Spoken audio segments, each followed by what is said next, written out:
What happens when faith and religious authority is turned into tools of manipulation? Tonight, a disturbing case from the United Kingdom is now raising serious questions inside communities that are already struggling with fear, silence, and hidden abuse.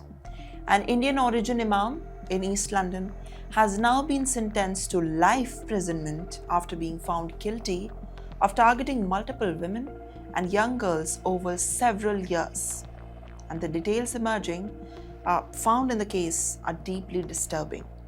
According to the UK court proceedings, 54-year-old Abdul Halim Khan used claims of supernatural powers and spiritual influence to manipulate vulnerable victims inside the community. Prosecutors said that Khan convicted some victims that he was connected to the jinn, a supernatural spirit in Islamic belief, and used those claims to gain control and trust over females. But the story doesn't end here. Authorities say that this was not an isolated case. This abuse reportedly continued over nearly a decade between 2005 till 2014.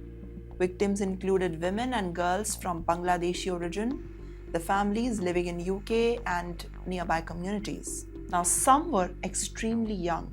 And according to Britain media reports, Khan allegedly used fear, emotional pressure, false spiritual claims, and religion to isolate these victims in private locations before carrying out the offense.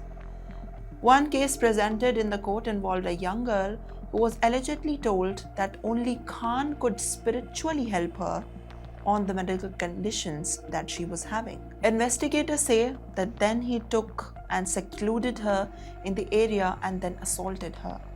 And that changes everything. Because this case is no longer just about one individual, not about one community. It is about how positions and authority of religion can now sometimes be misused behind the doors while victims remain silent for years. You know for what? Because of fear, because of shame and social pressure. British prosecutors describe the crime as a systematic manipulation carried out under the cover of religious influence. And in February, Khan was found guilty on multiple serious charges connected to offense against 7 victims. The court has now sentenced him to life imprisonment, well deserved, with a minimum term of 20 years. However, the wider impact of the case may continue long after the sentencing. Now, cases involving religious figures often create deep shock within the communities because they break the basic expectation of trust and protection. And across the several countries, the investigators have increasingly warned about the dangers of unchecked authority, especially where the vulnerable people are involved. Tonight, the case from East London is sending a powerful message. Faith itself is not on trial, but when influence, the fear, authority, and religious mistrust is secret, the consequence can destroy lives for years. And this case, British authorities say that justice finally caught up after nearly a decade of silence. Was justice served? Is it right or wrong? Make sure to comment down below.